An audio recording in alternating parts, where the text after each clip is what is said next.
Lisa Chen had been staring at her phone screen for what felt like forever. The hotel hallway was quiet, except for the humming of the ice machine somewhere down the corridor.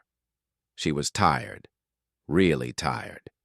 The kind of tired that comes after sitting through 8 hours of business presentations where everyone tries to sound smarter than they actually are.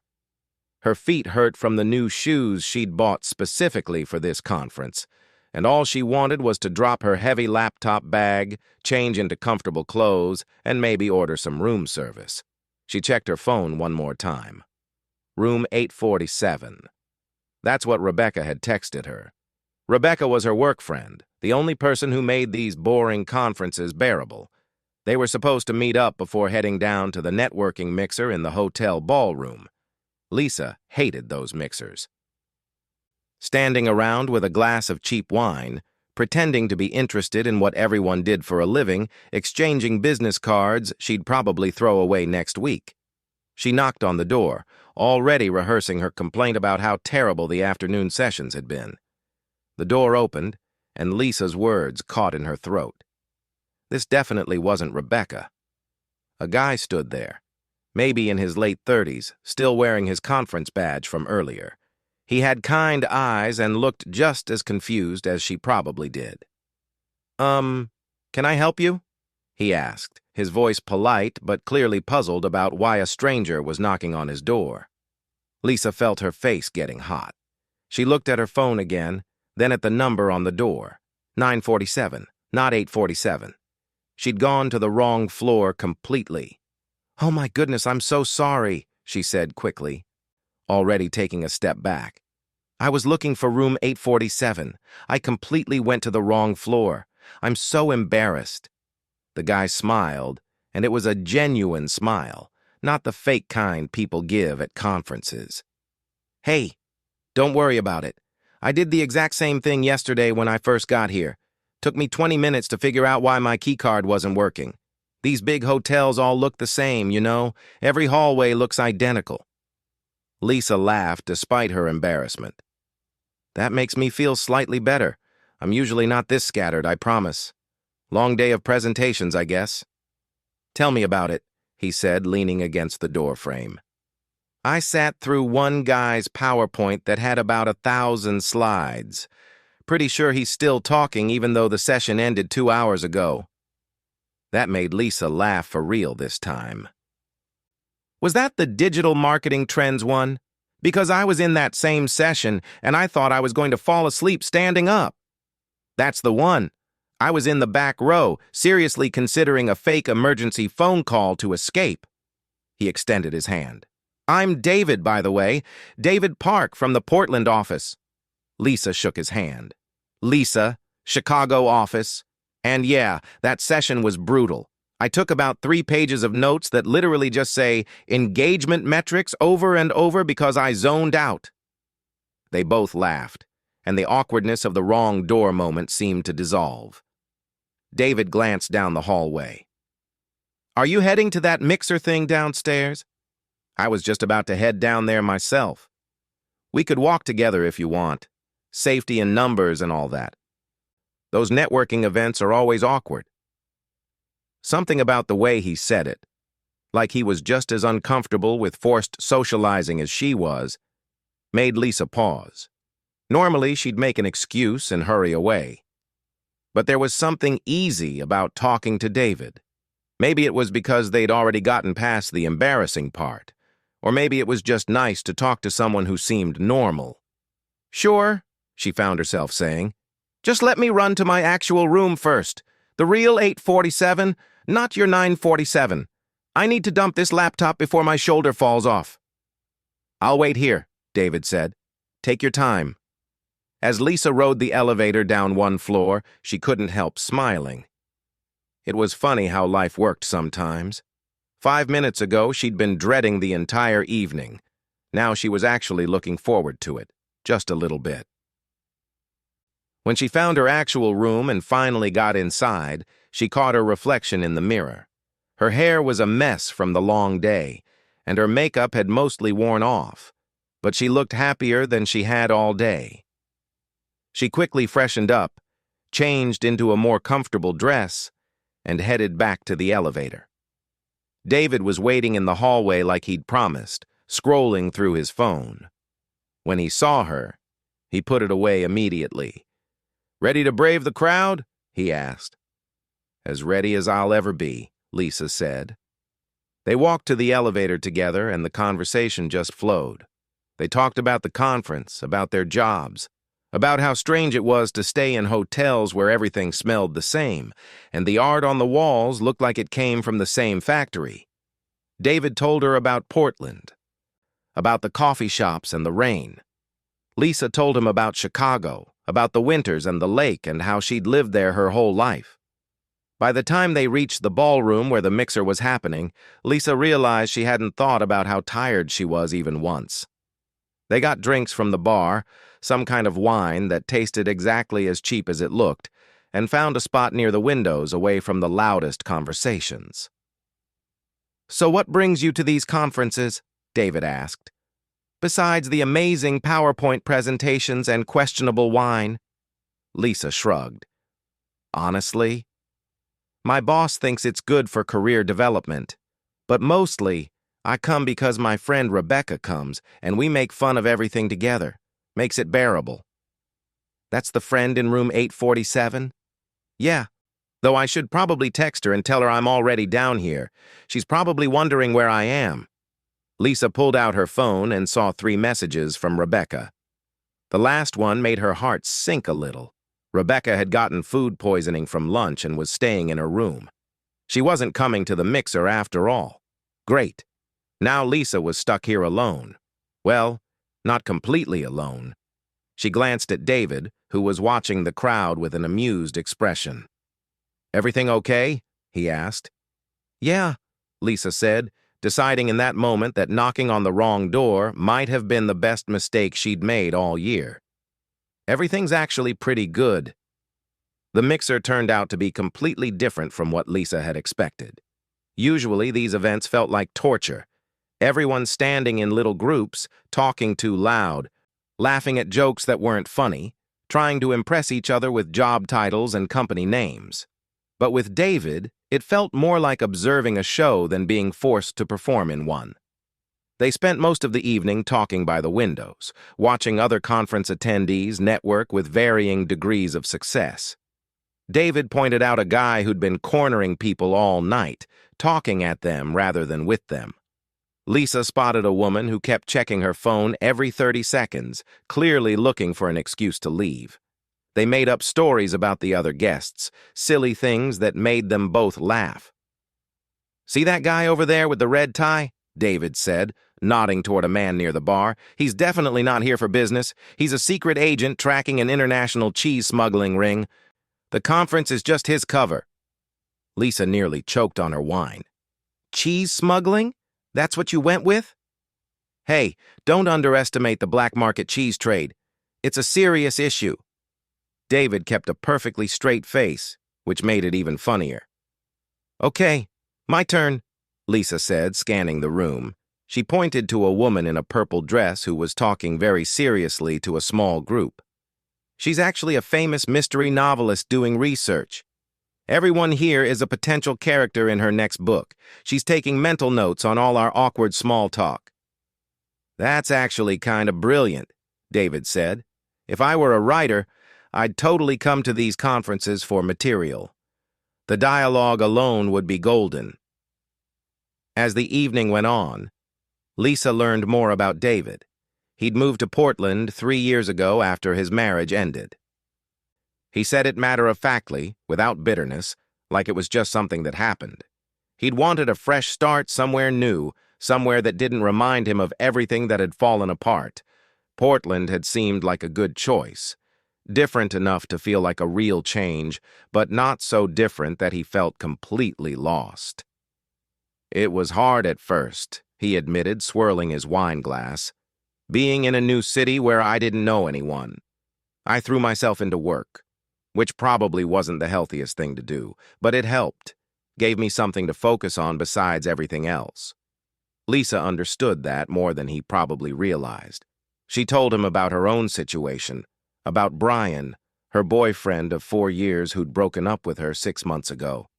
About how he'd sat her down one random Tuesday and told her he didn't see a future together anymore. Just like that. 4 years, ended over takeout Chinese food in her apartment. The worst part wasn't even the breakup itself, Lisa said, surprising herself with how easy it was to talk about this with someone she'd just met. It was realizing I'd been going through the motions for probably the last year. We both had been. We just didn't want to admit it. That's the hardest part, David agreed. When you realize you've been holding on to something that was already gone, it feels like you wasted time. Exactly. Everyone kept telling me I'd feel better soon, that time heals everything. And I guess they were right. But it's not just about the breakup. It's about figuring out who you are when you're not part of that couple anymore. Like, I was Lisa and Brian for so long I forgot how to just be Lisa. David nodded like he really understood. It took me about a year before I felt like myself again. And even then, it was a different version of myself. Not worse, just different, changed.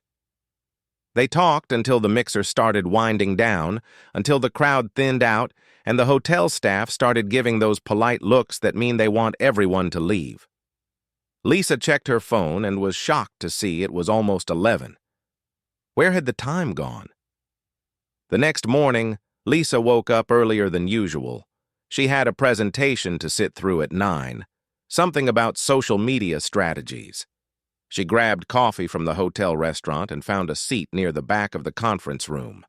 Halfway through the session, someone slid into the empty chair next to her. David.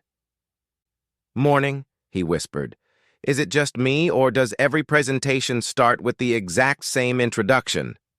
Lisa smiled, suddenly feeling more awake.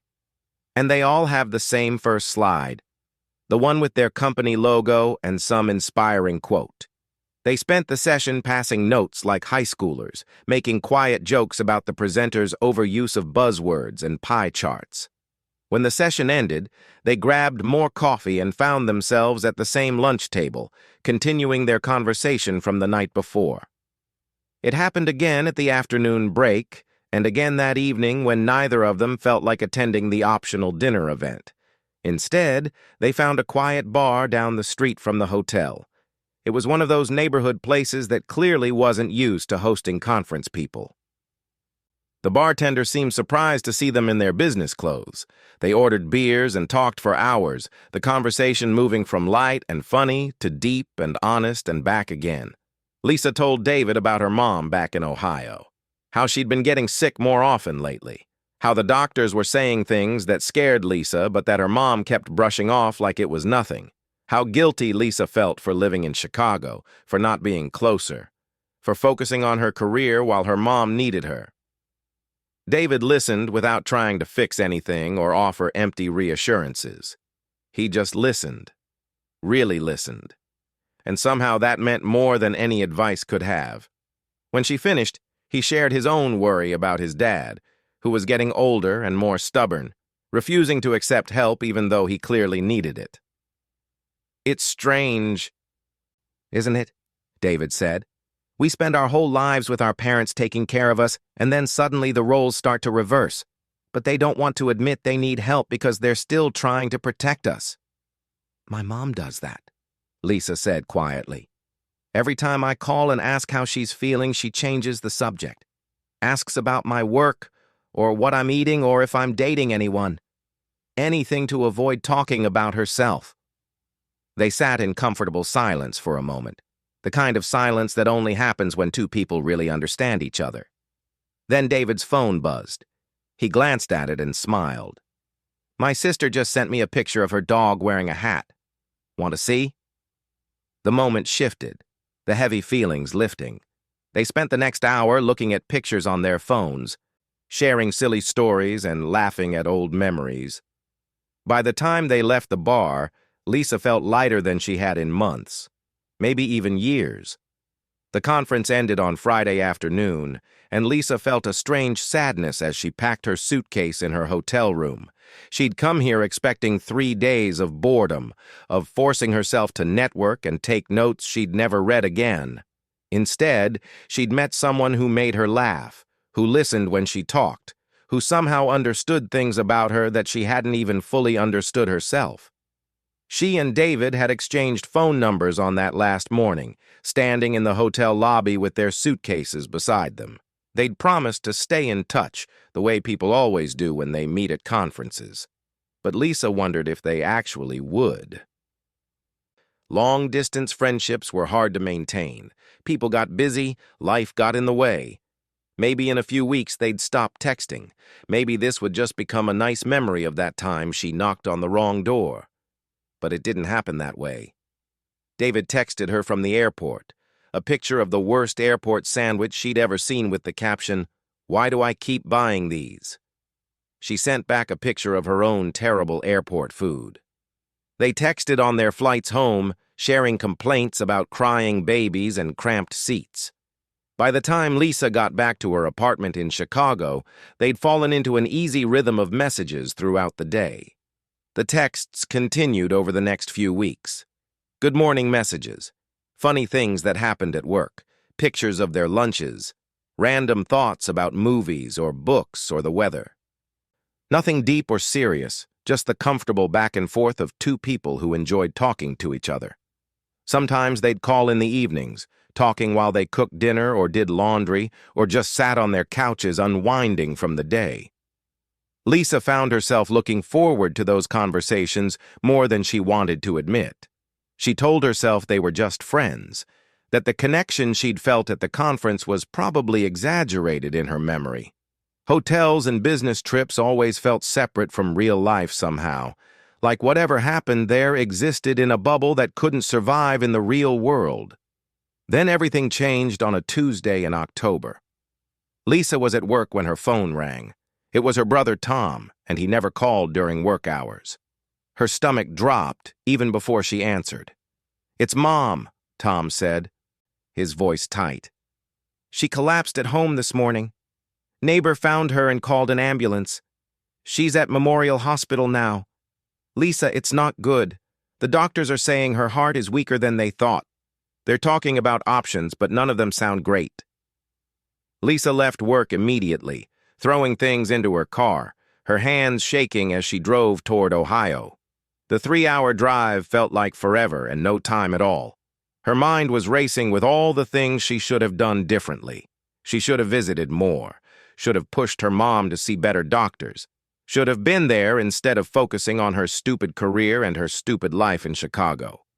The hospital was cold and sterile, full of beeping machines and that particular smell that all hospitals have. Her mom looked so small in the bed, hooked up to tubes and monitors. But when she saw Lisa, she smiled. That same smile she'd always had, even now. "Don't look so worried, sweetheart," her mom said, her voice weak but still trying to be strong. "I'm tougher than I look." But Lisa could see the fear in her eyes. They all could. The doctors came in and out using words like treatment options and quality of life and managing expectations. Lisa sat by her mom's bed, holding her hand, feeling helpless and terrified and angry all at once. She stayed in Ohio for a week, sleeping on the uncomfortable couch in the hospital waiting room, eating vending machine food, watching her mom go through tests and procedures. Tom had to go back to his family after a few days, so it was mostly Lisa sitting there alone, watching nurses come and go, counting the tiles on the ceiling because she couldn't think about anything else. On the 4th night, sitting in that awful waiting room at 2 in the morning because she couldn't sleep, Lisa realized she needed to talk to someone. She almost called her friend Rebecca, but Rebecca wouldn't understand. She'd say the right things, but they'd be empty words. Instead, Lisa found herself calling David. He answered on the 2nd ring, his voice alert despite the late hour. "Lisa, what's wrong?" And then she broke. All the fear and sadness she'd been holding in for days came pouring out. She told him everything, about her mom, about the doctors, about how scared she was, about how she felt like she was watching her mom slip away, and there was nothing she could do to stop it. She cried. Really cried. In a way, she hadn't let herself cry since she got there because she had to be strong for her mom. David stayed on the phone with her for 3 hours. He didn't try to make it better or tell her everything would be okay. He just listened. He told her it was okay to be scared. That being strong didn't mean pretending nothing was wrong. He told her about when his own mother had been sick years ago, about how helpless he'd felt. He understood in a way that most people couldn't. "I wish I could be there with you," he said softly. "You shouldn't have to go through this alone." "You're here now," Lisa said, wiping her eyes. "This helps more than you know." After that night, David called her every single day, sometimes twice a day. He'd check in during his lunch break, ask how her mom was doing, how Lisa was holding up. He sent her care packages at the hospital, little things that made her smile. A good book, her favorite snacks, a soft blanket because he knew the hospital was cold. He even sent flowers to her mom's room with a note that said, "From a friend of your daughter's who thinks you're both incredibly strong." Lisa's mom asked about him after that. "Who's this David?" she asked with a knowing look that mothers always seem to have. "Just a friend," Lisa said. But even as she said it, she knew it wasn't quite true anymore. David had become something more than a friend, even if she wasn't ready to admit what that meant. Her mom's condition stabilized after 2 weeks. Not better, but not worse. The doctors said she could go home with medication and regular monitoring. It wasn't the outcome they'd hoped for, but it was better than the alternative. Lisa helped her mom get settled back home, made sure Tom understood the medication schedule, and finally drove back to Chicago feeling exhausted in every possible way. Her apartment felt empty and cold when she got back. She stood in her living room, still holding her keys, and suddenly felt overwhelmingly lonely. Everything in her life felt uncertain. Her mom was sick. Her job felt meaningless. She was tired of pretending everything was fine when it wasn't. Without really thinking about it, she picked up her phone and texted David. "Can I call you?" He called her instead, and they talked for hours. Lisa told him she didn't know what she was doing anymore, that she felt lost, that she was going through the motions of her life but nothing felt right. She'd been feeling this way even before her mom got sick. But now it was impossible to ignore. "What do you want?" David asked gently. "If you could do anything, be anywhere, what would make you happy?" Lisa had never really asked herself that question. She'd always done what she was supposed to do. Good grades, good college, good job, check all the boxes. But what did she actually want? As she thought about it, sitting in her dark apartment, one thing kept coming to mind. She wanted to feel less alone. She wanted to be around people who really knew her. She wanted to stop feeling like she was just going through the motions. "I don't know," she finally admitted, "but I know I can't keep doing this. Something has to change." "Then change it," David said simply. "I know it's scary. Trust me. I know. But staying in something that makes you miserable is scarier in the long run." They talked until the sun started coming up. Lisa curled up on her couch with a blanket, David's voice in her ear making her feel less alone. By the time they hung up, something had shifted. Lisa couldn't go back to pretending everything was fine. She had to figure out what she actually wanted from her life, even if that meant making some difficult choices. November came with cold wind and gray skies. Lisa went back to work, back to her routine. But everything felt different now. She'd sit in meetings and wonder why they were discussing marketing strategies when real things were happening in the world, when people were sick, when life was so short and uncertain. Her co-workers talked about quarterly goals and performance reviews, and Lisa wanted to scream that none of it actually mattered. She kept visiting her mom every other weekend, making that 3-hour drive to Ohio and back. Her mom was doing better, relatively speaking. The medication was helping. She'd regained some strength, but they both knew this was temporary. The doctors had been clear about that. This wasn't something that would go away. It was something they'd have to manage, and eventually it would get worse again. Those visits changed something between Lisa and her mom. They talked more honestly than they ever had before. Her mom told her stories from when Lisa was little, memories Lisa had forgotten or never knew. She talked about her own dreams, the things she'd wanted to do but never did. She told Lisa not to make the same mistakes. "I spent too much time worrying about what I should do instead of what I wanted to do," her mom said one Sunday afternoon as they sat in her kitchen drinking tea. "I thought there'd be more time. There's always supposed to be more time, right? But then suddenly you wake up and you're 65 and wondering where it all went." "Mom, don't talk like that," Lisa said, but her mom just squeezed her hand. "I'm not being morbid, sweetheart. I'm being honest. I want you to live your life. Really live it. Don't wait for the perfect time or the right circumstances.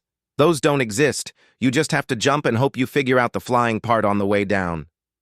Lisa thought about those words constantly over the next few weeks.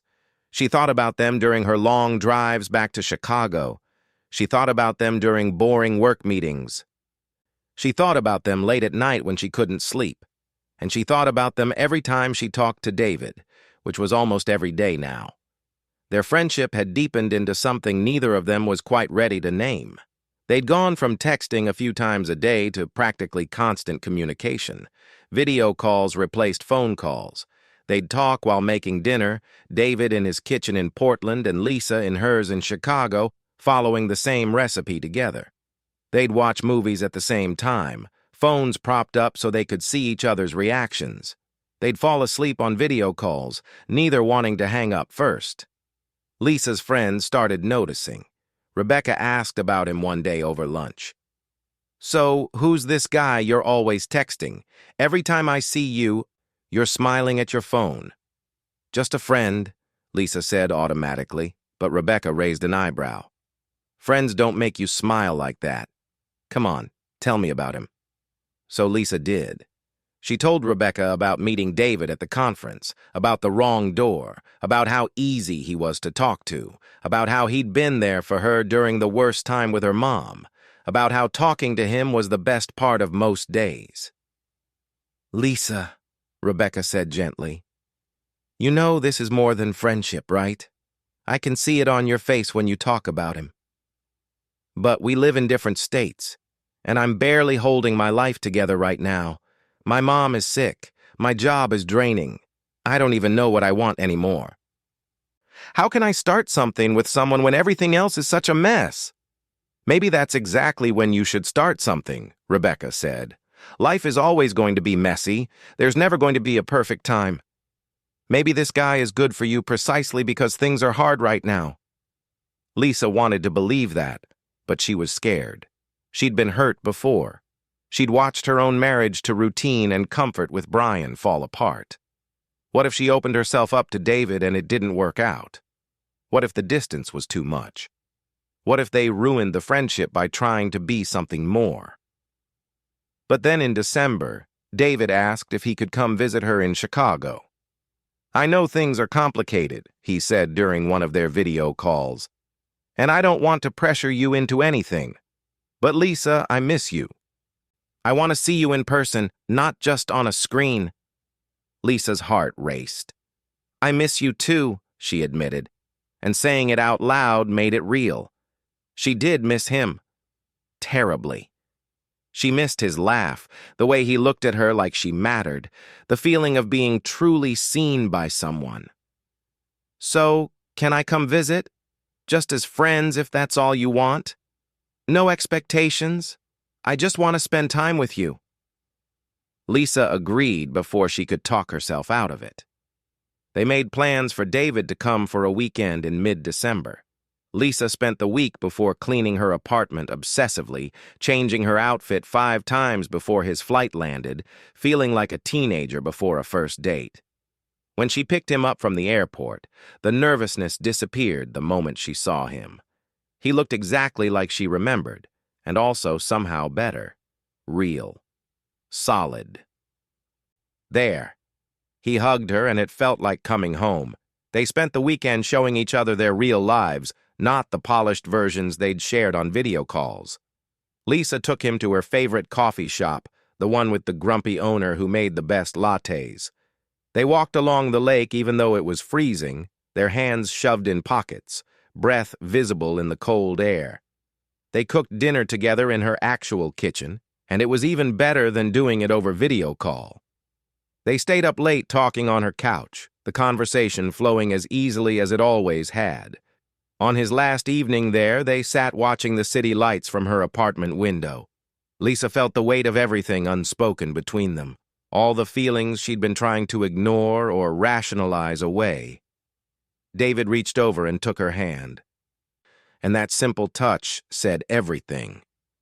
"I need to tell you something," Lisa said quietly.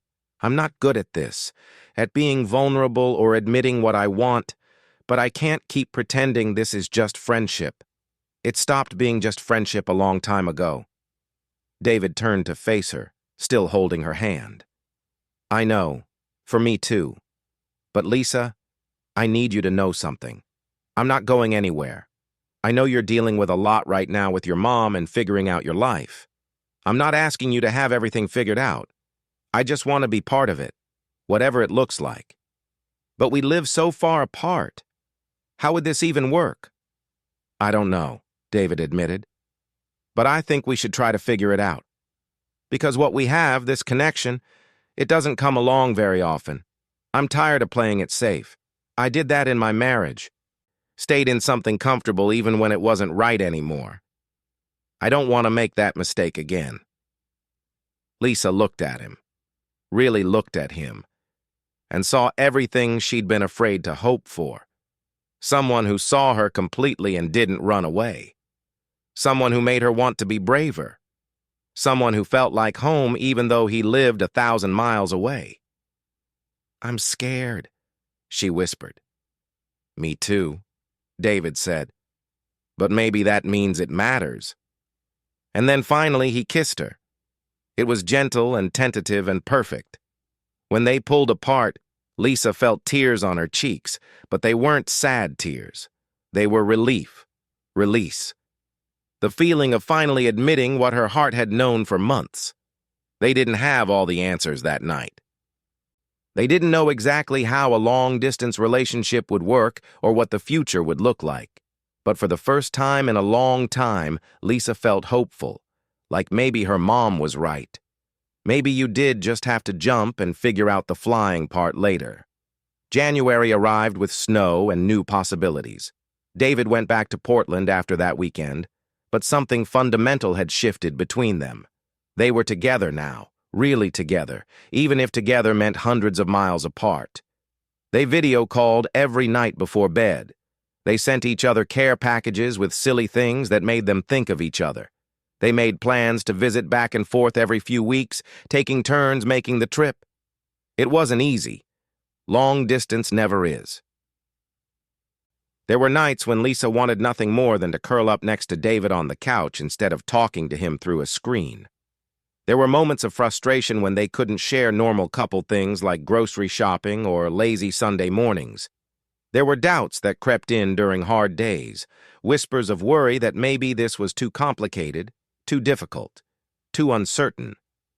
But then David would say something that made her laugh, or they'd fall asleep on video call together. Or he'd send her a text at exactly the moment she needed it, and Lisa would remember why they were doing this. Because what they had was worth fighting for. Because love didn't wait for convenient timing or perfect circumstances. In February, something unexpected happened. Lisa's company announced they were restructuring. Her department would be merging with another team, and several positions would be eliminated. Her boss called her in for a meeting, and Lisa prepared herself for bad news. But instead, her boss offered her a choice. She could take a severance package, or she could accept a transfer to one of their other offices. "We have openings in several cities," her boss said, pulling up a list on her computer. "New York, Atlanta, Denver, Houston." Lisa stared at the list, her mind racing. Houston, that was close to Austin, and Austin was only a 3-hour drive from Portland. No, wait. She was thinking of the wrong geography. But Houston was in Texas. Where was David again? Portland was in Oregon, nowhere near Texas. But still a fresh start somewhere new, the chance to leave Chicago, to make a real change instead of just thinking about it. That night, she talked to David about it. "I know Houston isn't close to Portland," she said, "but it's closer than Chicago. And maybe this is the universe telling me it's time for something different. I've been feeling stuck here for so long. My mom is stable now. Tom lives close to her. Maybe this is my chance to actually make a change." David was quiet for a moment. Then he said, "Actually, I need to tell you something too. I got approached by a company last week. They're based in Austin, Texas. It's a great opportunity, better than what I have now. I told them I'd think about it, but I wasn't sure because of the distance from you. But Lisa, if you're going to be in Houston..." They both started laughing at the absurdity of it. After months of being on opposite sides of the country, they might end up in the same state completely by accident. Houston to Austin was only a 2.5-hour drive. They could see each other every weekend. It felt like a sign, like maybe the universe was finally working in their favor. Over the next few weeks, they both made their decisions. Lisa accepted the transfer to Houston. David accepted the job in Austin. They'd be moving around the same time, starting fresh in Texas together but separately. It felt right. Not rushing into living together, but choosing to be closer. Choosing each other while still maintaining their own lives. Lisa's mom cried when Lisa told her about the move, but they were happy tears. "I'm so proud of you," her mom said, "for taking a chance. For choosing something that makes you happy instead of just safe. You told me not to wait for the perfect time," Lisa reminded her. "I did, didn't I? Good advice from your wise old mother." "You're not old," Lisa protested, but her mom just laughed. "Sweetheart, I'm old enough to know that life is short and love is rare. Don't let either one pass you by." Moving day came in April, when Texas was already warm and Chicago was still gray. Lisa packed up her apartment, said goodbye to Rebecca and her other friends, and drove south with everything she owned crammed into her car. David was making the same journey from Portland, both of them texting updates along their respective routes. They'd planned to meet in Austin once they were both settled. David had found an apartment first and moved in a week before Lisa. She'd found a small place in Houston near her new office. It wasn't fancy, but it was hers. A fresh start. A blank slate. The first weekend after they were both moved in, David drove to Houston to see her new place. Lisa's apartment was still full of boxes, furniture arranged haphazardly, pictures waiting to be hung. But when she opened the door and saw David standing there with takeout from a local Mexican restaurant and a bottle of wine, everything felt right. They ate sitting on her floor because her dining table wasn't set up yet. They laughed about how they'd both somehow ended up in Texas. They made plans for all the things they'd do now that they were actually close. Weekend trips to explore their new state, meeting halfway for dinners, building a real relationship instead of a digital one. "I still can't believe this actually worked out," Lisa said, leaning against David's shoulder. "When I knocked on your hotel door last year, I never imagined any of this." "Best wrong door ever," David said, kissing the top of her head. "I was so embarrassed." "I know. Your face was completely red. It was adorable." Lisa laughed and playfully pushed him. "It was not adorable. It was mortifying." "It was the beginning of everything," David said, his voice going soft and serious. "I knew it even then, I think. That meeting you was going to change things." They sat in comfortable silence for a moment, the kind of silence that only happens between people who truly know each other. Then Lisa's phone buzzed with a text from her mom checking how the move went, making sure she was settling in okay. "How's your mom doing?" David asked. "Good days and bad days, but more good than bad lately. She's excited about coming to visit next month. Wants to see Texas and meet you properly. I'm looking forward to it, though I'm a little nervous about meeting the famous mom." "She already loves you. Trust me." As the evening turned to night, they finally started unpacking some of Lisa's boxes together. David hung pictures while Lisa organized her kitchen. They worked side by side, building her new life in this new place, and it felt natural, easy, right. Around midnight, they took a break and went out to Lisa's small balcony. The Texas night was warm, so different from Chicago's cold springs. They could hear music from somewhere nearby, traffic in the distance, the sounds of a city that was still awake. "Are you happy?" David asked, wrapping his arms around her from behind. Lisa leaned back against him, looking out at her new city, thinking about everything that had led to this moment.